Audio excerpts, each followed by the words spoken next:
नमस्कारम।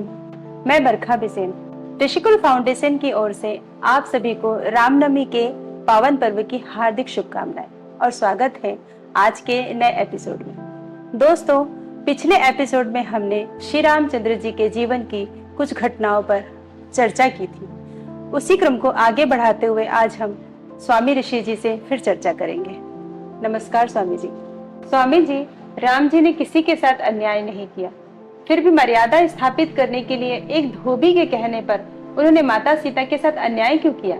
राम और सीता का संबंध पहले समझना बहुत आवश्यक है कि वो दोनों का प्रेम एक दूसरे के प्रति पूर्ण था। जब वियोग में रहते हैं और हनुमान जब पहुंचते हैं उनके पास अशोक वाटिका में, तो वो सीता को बताते हैं कि उनके बिना राम की क्या हालत है। राम ने भोजन छोड़ दिया, राम निद्रा छोड़ चुके हैं, राम का शरीर जल रहा है, तपिश हो गया है, विरह में वो भी जल रहे हैं। तो ये वेदना वो सीता को बताते हैं, सीता के बिना उनकी क्या दशा है। तो राम का प्रेम पूर्ण है सीता के प्रति, लेकिन वो एक राजा है और राज्यसभा में ऐसी चर्चाएं चल रही थी। किसी धोबी का कोई वर्णन नहीं है कि किसी एक धोबी के कहने पर उन्होंने ऐसा कर दिया, ऐसा नहीं। ऐसी चर्चाएं चल रही थी और जो ये दर्शाता है कि प्रजा का अपनी राजा पर विश्वास नहीं है और राम एक अच्छे राजा हैं। और जब दुख देने की बात आती है तो वो दुख देते नहीं, वो खुद पर लेते हैं। वो सीता से अलग करके वो स्वयं को दुखी कर रहे हैं, वो सीता को दुखी नहीं कर रहे। एक दृष्टिकोण ये भी है कि वो सीता को वन में नहीं छोड़े, वो आश्रम में छोड़े। और आश्रम, हमारे जो परिकल्पना आश्रम की कि कोई दीनहीन सा आश्रम होता होगा, ऐसे आश्रम नहीं हुआ करते थे। आश्रम बहुत समृद्ध होते थे। तो वाल्मीकि जी का जो आश्रम था वहां पर सीता को छोड़े। और सीता ज्ञान प्रिय है और वन जीवन से और आश्रम के जीवन से वो बहुत अच्छे से अनभिज्ञ है और उनको पता है कि यहाँ पे वो उनको कष्ट और पीड़ा नहीं होगी। सीरियलों में और इस सब में दिखाया जाता है कि वो बड़े कष्ट और पीड़ा में थी, परंतु ऐसा नहीं था। तो उनको अच्छी जगह पर छोड़े थे, परंतु वो पीड़ा वो स्वयं लिया उन्होंने। और समाज को ऐसा ही राजा चाहिए जो अपने जीवन को देखकर, राजा के जीवन को देखकर अपने ऊपर अनुसरण करते हैं। और पुराने समय में ऐसा होता था, जैसा राजा होता थी वैसी प्रजा होती थी।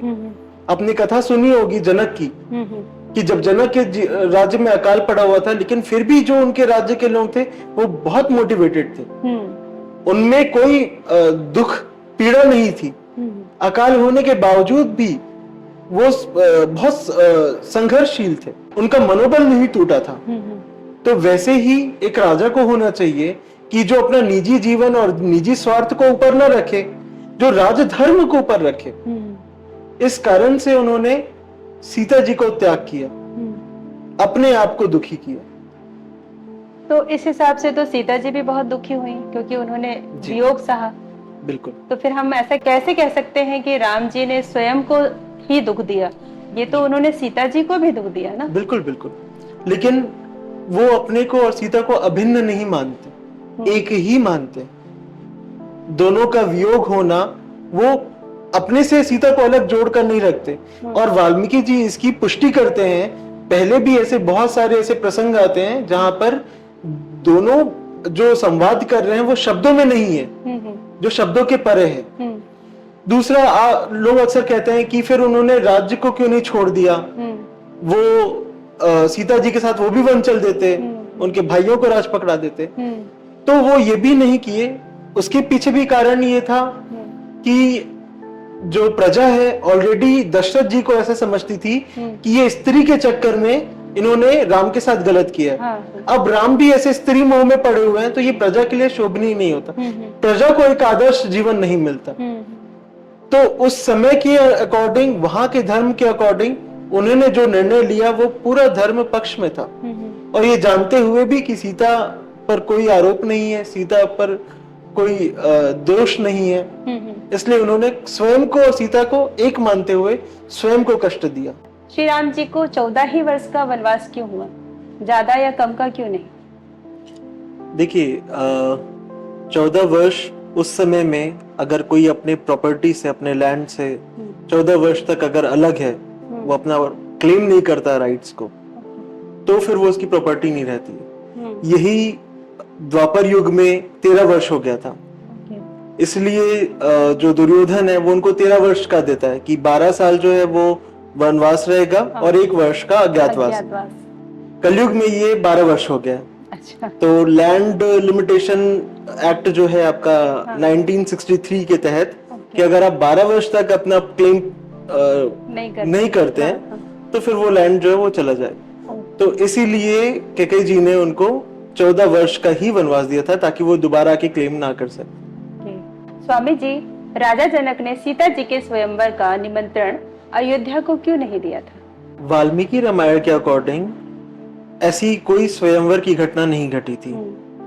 तो ताड़का के वध के लिए विश्वामित्र राम और लक्ष्मण को जब लेकर गए थे तो वहीं पर वो मिथिला होते हुए लेकर आते हैं और जनक उनके सामने भी प्रस्ताव रखते हैं शिव धनुष पर प्रत्यंचा चढ़ाने का। तो विश्वामित्र की आज्ञा से प्रभु श्री रामचंद्र वो धनुष को उठाते हैं और वो टूट जाता है। तो ये घटना घटी थी। वास्तविक रूप में ऐसी कोई घटना नहीं घटी थी जो बताती हो कि हाँ ऐसा स्वयंवर हुआ था। और परशुराम भी आते हैं क्रोधित होकर इस पर, लेकिन लक्ष्मण जी के साथ उनका कोई ऐसा संवाद हो ऐसा भी प्रसंग नहीं मिलता है वाल्मीकि जी के रामायण में। स्वामी जी, कैकेयी ने राम जी को वनवास दिया, तो ये अचानक होने वाली घटना थी या इसके पीछे उनका राम जी के प्रति कोई द्वेष भाव था? देखिए, जो कैकेयी है वो राम से बहुत स्नेह करती थी। उनका प्रेम, उनका वात्सल्य कहते हैं कि भरत से भी ज्यादा था। वो अपने ही पुत्र के समान राम को स्नेह करती थी। लेकिन जो उनकी जो दासी थी, जो उनके साथ शादी होकर साथ में आई थी, मंथरा, उनके मायके से ही थी, तो वो बहुत ज्यादा कनेक्टेड रहती है और पूरे समय कैकेयी के साथ रहती है। तो वो हर समय राम के अगेंस्ट में वो भड़काती थी, लेकिन कैकेयी उसको हमेशा इग्नोर कर देती थी। वो उल्टा मंथरा को ही समझाती थी कि ऐसा नहीं है, तुम गलत हो, और इंपॉर्टेंस नहीं देती थी। लेकिन जब राज्याभिषेक वाली जब बात उठती है, तब जब वो अगेंस्ट बोलना शुरू करती है मंथरा, और फिर कुछ ऐसी जो वाल्मीकि रामायण में जैसा लिखा है, कुछ ऐसी बातें कहती है जिसके बाद कैकेयी जी का जो है वो मन बदलना शुरू होता है, जहां पे वो कुछ कहती है कि तुम जो है बहुत ज्यादा डोमिनेंस शो करती हो राजमहल में, और अगर राम बन गया तो राजमाता बनेगी कौशल्या, तो फिर तुम्हारा इंपॉर्टेंस वैसा नहीं रहेगा। क्योंकि पहले भी जो दशरथ थी उनकी प्रिय रानी में से कहीं ना कहीं कैकेयी थी, और युद्ध वगैरह में भी साथ में गई है, ऐसा भी वर्णन है। तो जो इंपॉर्टेंस है कैकेयी का राजमहल में वो बहुत ज्यादा है। तो इन बातों से वो कहीं ना कहीं भड़काती है और जिन बातों पर आ जाती है वो। और फिर कथा कहती है, जो वाल्मीकि जी की रामायण है उस पे भी ऐसा मेंशन है कि उस समय भी उनके बुद्धि में सरस्वती आ गई, और जब वचन कहती हैं तो उन्होंने स्पेसिफिकली कहा कि दंडकारण्य तरफ राम को वनवास दिया जाए। तो उस दिशा में, क्योंकि अब ये सरस्वती जी के आने के कारण ही इन्होंने स्पेसिफिकली इस तरफ कहा, क्योंकि वो नियति थी, परमात्मा को उस तरफ भेजना था, क्योंकि उधर असुरों का संहार करना था, उद्धार करना था। अन्यथा वनवास में राम जी का विचार हो जाता हिमालय की तरफ, वो 14 वर्ष तप करते। लेकिन पर्टिकुलरली सरस्वती आई और उन्होंने दंडकारण्य की तरफ भेजने का उनके शब्द निकले। तो संगति के कारण जो उनका विचार था वो दूषित हुआ, उनका जो मन है वो परिवर्तित हुआ। अन्यथा स्वभावता वो ऐसी नहीं थी, और बाद में भी उनको अपनी गलती का रियलाइजेशन होता है। लेकिन ये उन्हीं का था, वचन ये उन्हीं के थे। स्वामी जी, किसी भी जीव को नहीं सताना चाहिए, ऐसा मानने वाले श्री रामचंद्र जी मृग का शिकार करने क्यों जाते? क्या वे शिकारी थे? देखिए, वो समय ऐसा था कि वन का क्षेत्र जो था वो काफी बड़ा होता था, और जो गांव होते थे वो कम होते थे आज की कंपैरेटिवली।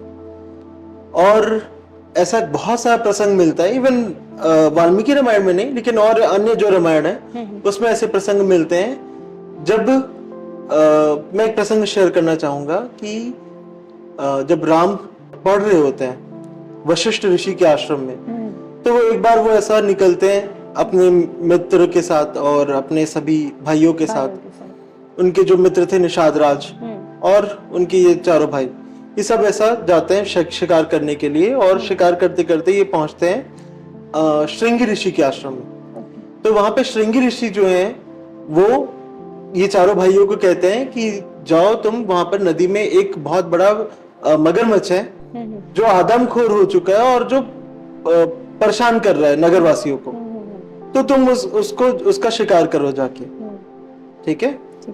तो राम जो है वो भरत को आदेश देते हैं और भरत वहां पे जाकर उस मगरमच्छ को मारते हैं, और तत्क्षण उस मगर में से एक देव निकलते हैं और जो बताते हैं कि मैं एक श्राप के कारण ऐसा था और मैं मुक्त हो रहा हूं।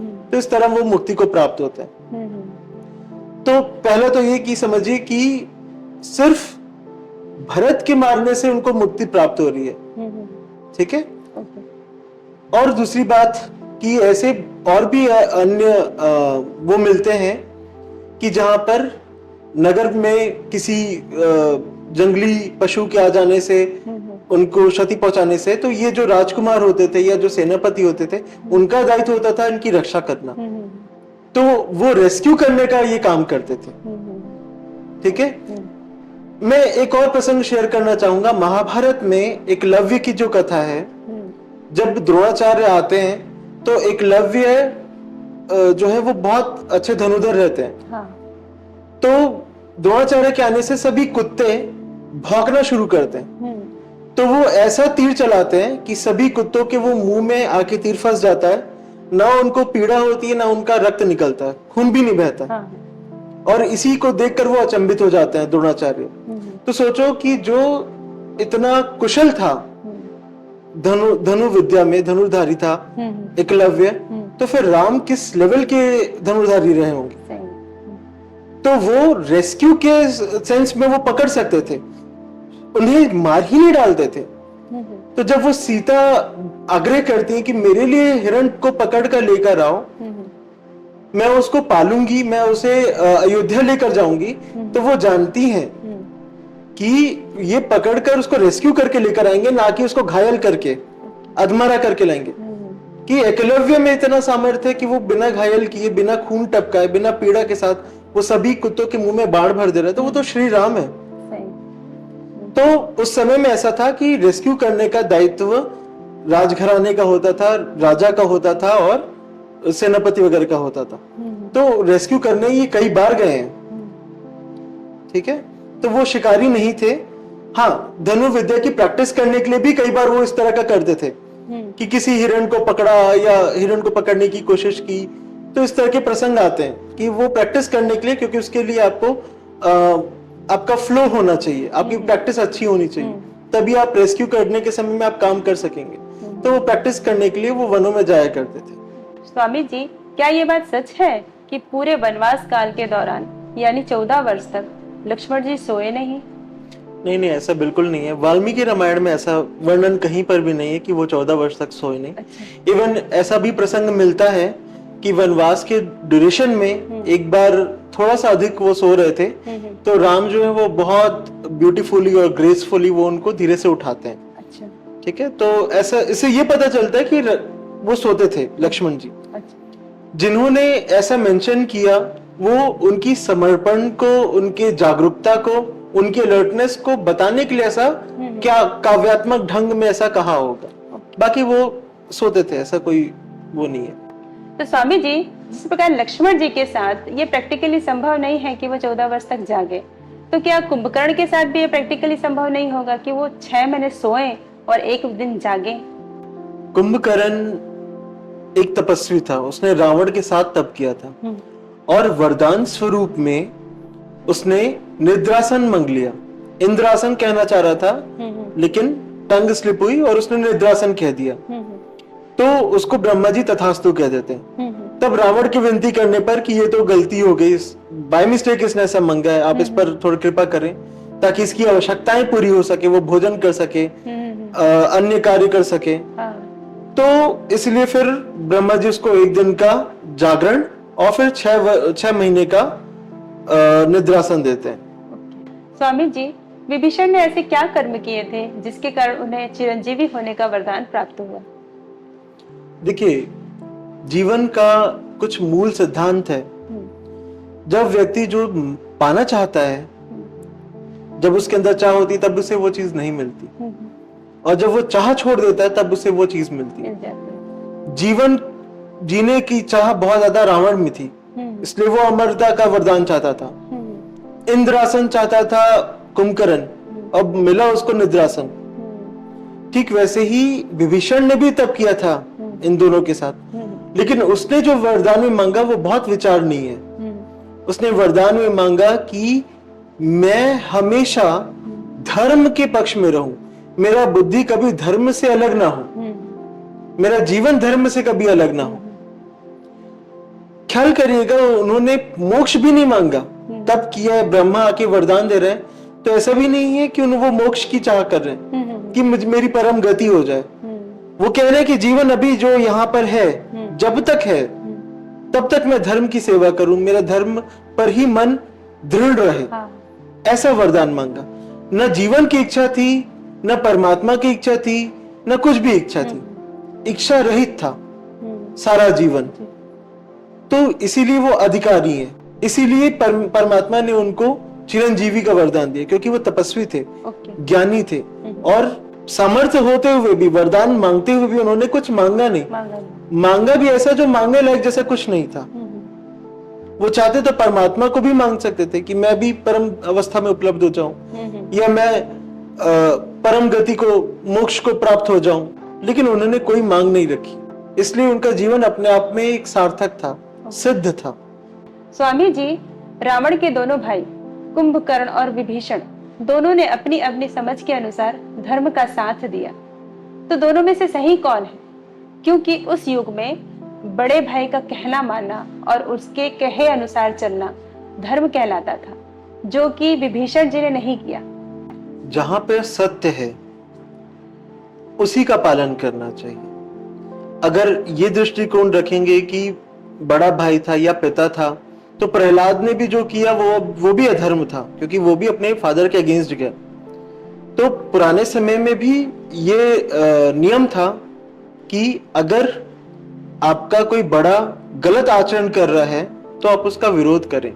कृष्ण भी यही समझाते हैं भीष्म को मारने के लिए, कि भले वो आपके पितामह हैं लेकिन आचरण सही नहीं है, बंधक हैं वो एक तरीके से, किसके? हस्तिनापुर के राजा के। तो वैसे ही यहाँ पर धर्म का आचरण करना सबसे ज्यादा उचित होता है। और रही बात विभीषण की, तो विभीषण ने लंका का वो मंत्री थे, तो वहां पर वो जब तक रहे उन्होंने राजा को सही सलाह दी। जब वो सीता को हरण कर कर लेकर आए तब भी उन्होंने विरोध किया, और वो हमेशा विरोध करते रहे। जब ये प्रक्रिया युद्ध की शुरू होने वाली थी तब भी वो विरोध करते रहे, और सुनकर वो इतना अभिमान से भरा हुआ था, वो पक गया कि उसने धक्के मारकर निकाला है, लात मारकर बाहर निकाला है। तो विभीषण ने धोखा नहीं दिया है, उसने लात मार के निकाला है, पद से निकाला है, राज्य से निकाला है। उसके पश्चात वो राम के पास गए, नहीं तो जब तक वो अपने राज्य में थे वो अपने धर्म का पूरा पालन कर रहे थे। उनका जो धर्म था, मंत्री की पोस्ट में रहकर जो सही सलाह देना, सही सलाहकार रहना, वो पूरा कर रहे थे। धर्म के अनुसार क्या सही नीति है, क्या करना चाहिए, और वो रावण को शोभा नहीं दे रही थी, वो बातें उनकी अच्छी नहीं लग रही थी, इस कारण से उन्होंने विभीषण को निकाल दिया।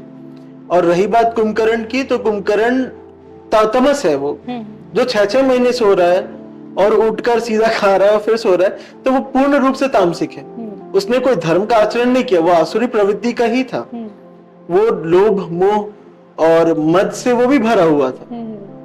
हाँ, वो समझाने की कोशिश थोड़ी बहुत करता है अपनी समझ के अनुसार, लेकिन वो पालन रावण को ही करता, अनुसरण वो रावण का ही करता।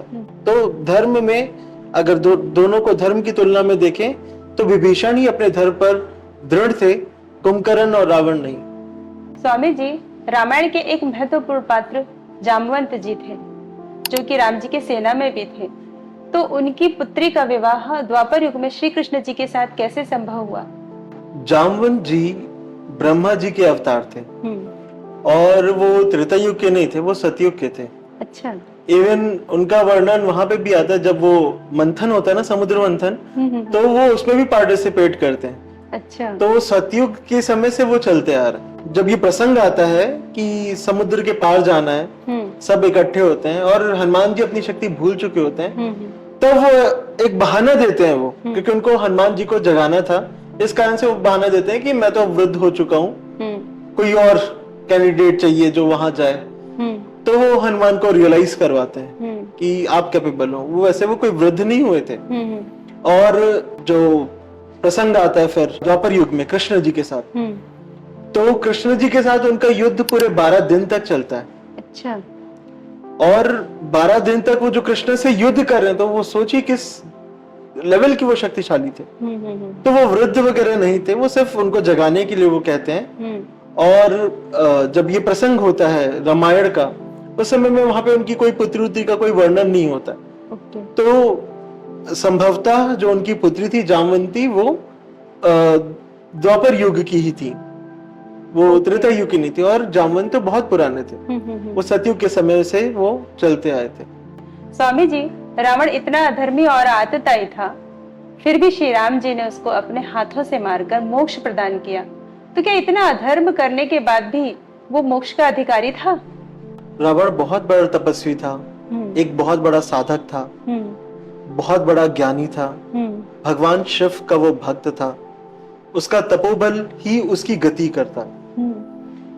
जब कोई भी बुद्ध पुरुष, कोई भी ज्ञानी, कोई सत्य को, परमात्मा को उपलब्ध व्यक्ति, कोई अवतार किसी को मारते हैं, तो उसकी वो हत्या नहीं करते, उसका उद्धार करते, उसे गति देते। तो वैसे ही राम भगवान ने भी उसको मारकर अपनी शत्रुता पूरी नहीं की, उसका उद्धार ही किया, क्योंकि उसकी चेतना को अपने विराट चेतना में लीन कर लेते हैं। इसलिए उसकी गति, उसका मोक्ष को जो उपलब्ध होता है, वो अधर्म करने के कारण नहीं होता, बल्कि अपने तपोबल से और एक चैतन्य व्यक्ति, एक चैतन्य पुरुष के द्वारा, परमात्मा के द्वारा, उनके द्वारा मारने से उसका गति होता है। स्वामी जी, पिछले एपिसोड में हमने अहिल्या जी पर चर्चा की थी। कुछ दर्शकों का ये प्रश्न है कि श्राप केवल अहिल्या जी को ही क्यों मिला, इंद्र को क्यों नहीं? वास्तविक में गौतम ऋषि ने पहला जो श्राप दिया वो इंद्र को ही दिया। अच्छा।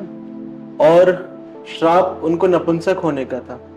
उनके टेस्टिकल्स उसी क्षण ड्रॉप हो गए, गिर गए नीचे। और फिर कई विनती करने के बाद, समय अंतराल, मेष जो होता है, जिसको हम गोट बोलते हैं, उसके टेस्टिकल्स उनको फिर लगे, इंद्र को। कई कई जगह पे ऐसा वर्णन है कि उनका पूरा शरीर योनियों से भर गया था, स्त्री योनियों से। अच्छा। तो ये कई जगह, लेकिन वाल्मीकि के अकॉर्डिंग टेस्टिकल्स ड्रॉप हो गए थे। तो पहला श्राप तो उन्हीं को मिला है। और वास्तविक में जो हम समझते हैं कि पत्थर होने का श्राप था, वाल्मीकि रामायण के अकॉर्डिंग कोई पत्थर होने का श्राप नहीं था, बल्कि उनका सारा जीवन जो था वो एकाकीपन में था।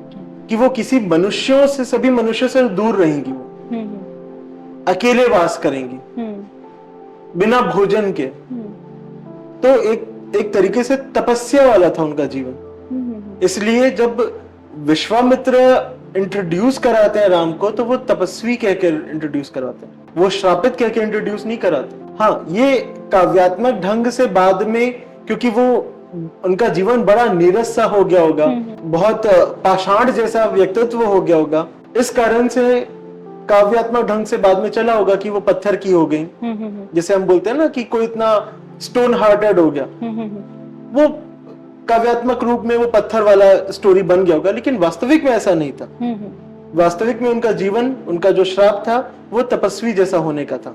और फिर मुक्ति का जब मार्ग पूछते हैं, तब गौतम ऋषि कहते हैं कि दशरथ का जो अजय पुत्र होगा, वो आकर जब तुम उससे आकर मिलोगे, तब तुम्हारा जीवन जो है वो सामान्य वापस हो जाएगा। तो राम आकर पहले उनका पैर छूते हैं, अहिल्या देवी का, और वो फिर श्राप मुक्त हो जाती है। स्वामी जी, राम जी का ननिहाल छत्तीसगढ़ माना जाता है। तो वनवास काल के दौरान जब वे छत्तीसगढ़ के वनों से गुजर रहे थे तो उनसे मिलने के लिए ननिहाल से कोई क्यों नहीं आया? देखिए, कौशल नरेश थे महाराज दशरथ और उन्होंने अपने राज्य के समय में दक्षिण कौशल और कौशल अलग कर दिया। आगे चल के लव और कुश अलग अलग राज्यों को संभालते हैं, जो कौशाम्बी और श्रावस्ती इस तरह के जो राज्य रहते हैं। तो जो दक्षिण कौशल था वहां की कन्या थी कौशल्या, जिनसे महाराज दशरथ जी का विवाह होता है, जिनके पुत्र थे श्री रामचंद्र। तो ये जो दक्षिण कौशल का एरिया था, ये आपका मध्य प्रदेश का बहुत सारा हिस्सा था, आपका छत्तीसगढ़ का भी कुछ पोर्शन पड़ रहा था। ऐसा कोई पुष्टिकरण नहीं मिलता है कि एग्जैक्टली यही वो प्लेस था जहां पे उनका कौशल्य जी का जन्म हुआ हो। ये लोक कथाएं हैं, लोक मान्यताएं हैं, इसका यथार्थ के साथ बहुत ज्यादा लेना देना नहीं है। और ऐसी बहुत सारी रोचक बातें हैं रामायण से रिलेटेड जो माना जाता है कि ऐसी घटी हो। जैसे एक बहुत प्रचलित है कि रावण के नाभि पर बाण लगा था और उससे वो मरा, अमृत था उसके नाभि में। ये भी असत्य है क्योंकि वक्ष स्थल पर उनके बाण लगा था और हृदय पर भेदन हुआ था, वाल्मीकि रामायण के अकॉर्डिंग। और भी ऐसी कथाएं जैसे शबरी के स्थान को लेकर कि शबरी का जो क्षेत्र था वो शबरी नारायण एक जगह है छत्तीसगढ़ में, वहां पर। लेकिन ये भी पूर्णतः असत्य है क्योंकि जो शबरी थी वो ऋषि मातंग के आश्रम में थी और ऋषि जो मातंग थे वो ऋषिमुख पर्वत पर रहते थे, उनका आश्रम था, और जो आज के समय में कर्नाटका में मौजूद है। तो ये भी बिल्कुल असत्य मालूम पड़ता है। और देखा जाए अगर ज्योग्राफी वाइज भी तो दंडकारण्य आपका बस्तर, महाराष्ट्र, उड़ीसा का कुछ क्षेत्र पड़ता है। और पंचवटी में हरण हुआ था देवी सीता का, तो वो वापस छत्तीसगढ़ की तरफ तो आएंगे नहीं, वो नीचे की तरफ जाएंगे। तो शबरी से मिलना जो होगा वो नीचे कर्नाटका में उनका मिलना हुआ होगा। तो ऐसी बहुत सारी कथाएं हैं, बहुत सारे वो हैं, तथ्य हैं जो मैच नहीं करते हैं। हो सकता है वो भील राजा की बेटी थी जो शबरी थी, तो उनका जन्म स्थान भले वो शिवरी नारायण करके स्थान है वो रहा होगा, बट इसकी कोई पुष्टिकरण नहीं है। ऐसी सिर्फ मान्यताएं हो सकती हैं। तो ऐसी बहुत सारी मान्यताएं हैं। राम जी का अगर ये मामा का घर होता तो ऑब्वियसली अगर वो यहाँ से गुजरे होते छत्तीसगढ़ से, तो वो आकर मिलते उनके जो मामा हैं या उनके और जो परिजन हैं ननिहाल पक्ष वाले, वो राम जी से आकर मिलते, परंतु ऐसा कुछ भी नहीं था। बहुत बहुत धन्यवाद स्वामी जी आपका इतनी अच्छी अच्छी जानकारियां देने के लिए। नमस्कार। नमस्कार। तो दोस्तों, आज हमने श्री रामचंद्र जी के जीवन से जुड़ी हुई ना जाने कितनी सारी जानकारियां प्राप्त की और उनके आदर्शों को जाना। राम जी का व्यक्तित्व ऐसा था कि वे सभी को साथ में लेके चलते थे, चाहे वो राजा हो चाहे प्रजा हो, और इन्हीं गुणों के कारण उन्हें मर्यादा पुरुषोत्तम के नाम से भी जाना जाता था। यदि हम उनके आदर्शों में से एक भी अपने जीवन में उतार पाए तो हमारा जीवन सार्थक हो जाए। इन्हीं शुभकामनाओं के साथ हम आपसे विदा लेते हैं। नमस्कारम।